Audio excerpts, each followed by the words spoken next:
What's up, guys and gals? It's Griever back here, bringing you guys Ayakashi Triangle, Chapter 32. Now, this is very, very InuYasha. This is so InuYasha that it's just bleeding half demon.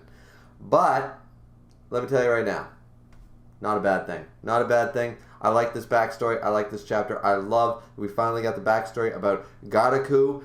And, yeah, I thought this chapter was really good. I'm not going to go into the whole details of the backstory. I feel like everyone should just reread the chapter for yourselves.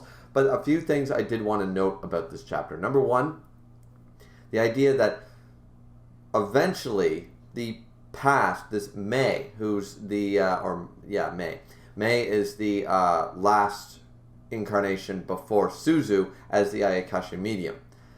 Apparently she has spanned over 1,000 years of lifetimes. And Mei, at the age of 16, knew and had most of the fragments of her past life memories. Suzu has none of them. And last time I checked, Suzu's already 15. Is she not? I thought Suzu and Matsuri were 15, 16 years old. So she's already at this point, but she doesn't seem to have any of the memories or anything. She cried in front of the painting of the tree. That was it. She even brings that up this chapter. So that's really interesting because not only did this one have memories of who she was and where she was born and all that stuff, but she never lived past the age of 15. Then, oddly enough, she was already 16. And what happened was, tragedy happened. So I was wondering about that. I was like, okay, is it sort of like an illness? Is it sort of like the amount of haku in the body or something? Like it's too much and you just can't keep all that life energy consistently. Eventually it starts to break down and it kills the body or something like that. Like sort of like the pleasure is the poison sort of ideology.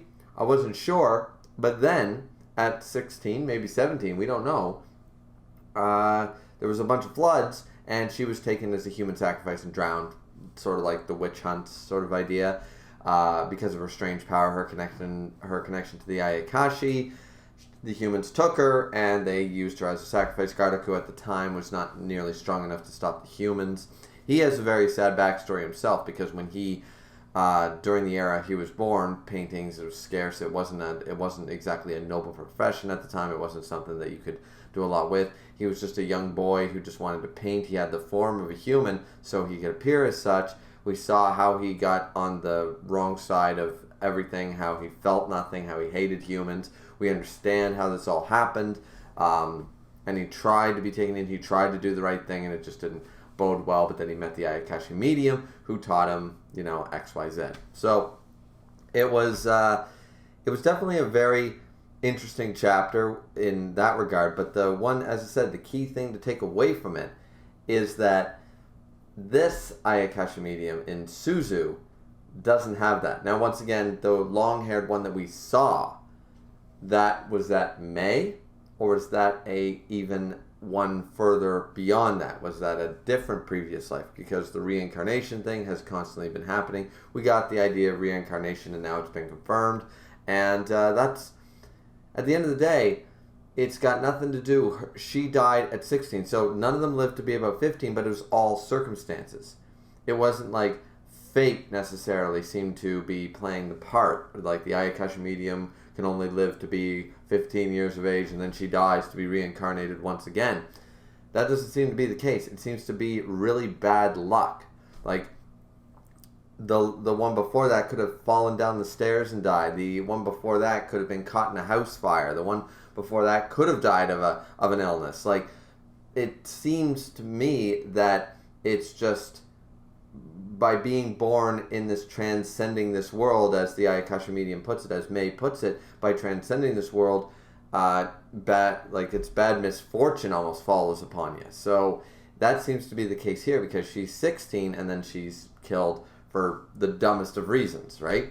So this does not mean that Suzu, and I'm really surprised that Matsuri and Shirogane and Suzu, nobody's talking about the whole, like, so you have a very limited lifespan, like the bad misfortune, bad luck, whatever you want to call it, what's going on. Nobody brings that up when we get out of the flashback and Garaku starts talking about the fact that he never painted her.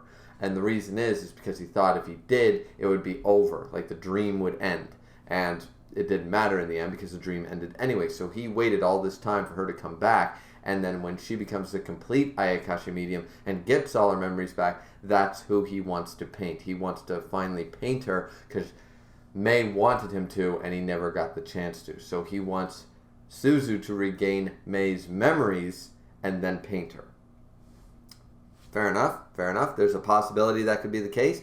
You know what? I'm good with Garaku's backstory, and it's funny because, as I said, nobody brings up the whole, the shortened lifespan. Nobody brings that up, which really took away, like, because this whole chapter was extremely serious, and then they have to end it on the comedy note.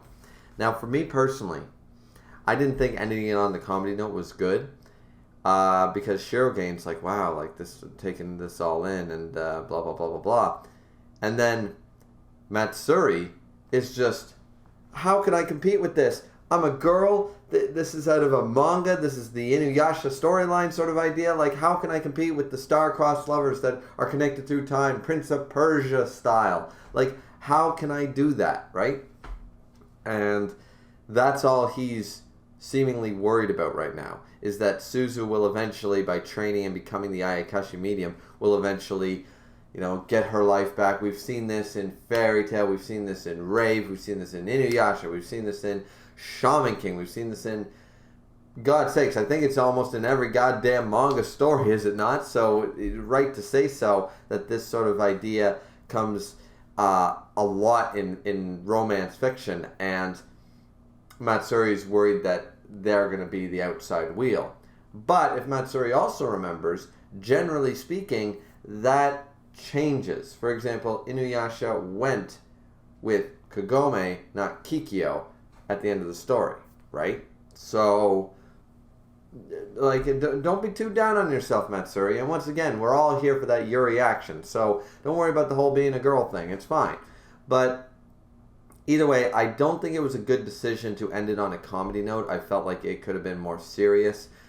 We should have had Matsuri maybe like extremely worried about the shortened lifespan and like just being overflown with all the thoughts in their head and stuff, because everyone seems to be taking this almost lightly when the implications are very bad, that Suzu could die any day now, and because they don't know why every single one died. Are they plagued with misfortune? We don't know, but all of the ones, over 1,000 years worth of them, all died as a teenager.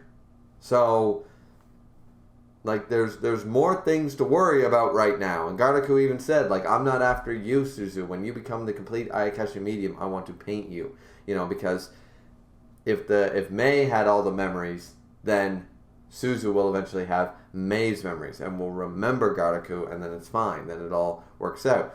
Matsuri is right to worry about that, being in love with Suzu, but at the same time, there are deeper things to worry about here. That's just my take. But what did you guys think of the chapter? I thought it was really good. I know I seem like I'm complaining a little bit. I just didn't like the way they ended the chapter. So overall, like an 8 out of 10.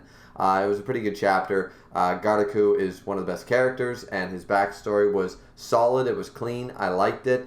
It made a lot of sense as to how this all came about and why Garaku is as strong as he is. Also makes sense with the Dust King and yada yada yada, and how everything sort of matches up well. So this makes a whole lot of sense. You know, surrounded by the cats, that's why I like Shirogane. Like, everything just falls into place if you just look at the panels and read the dialogue and stuff. It's pretty straightforward, but I liked it. I thought it was three-dimensional enough. It was good.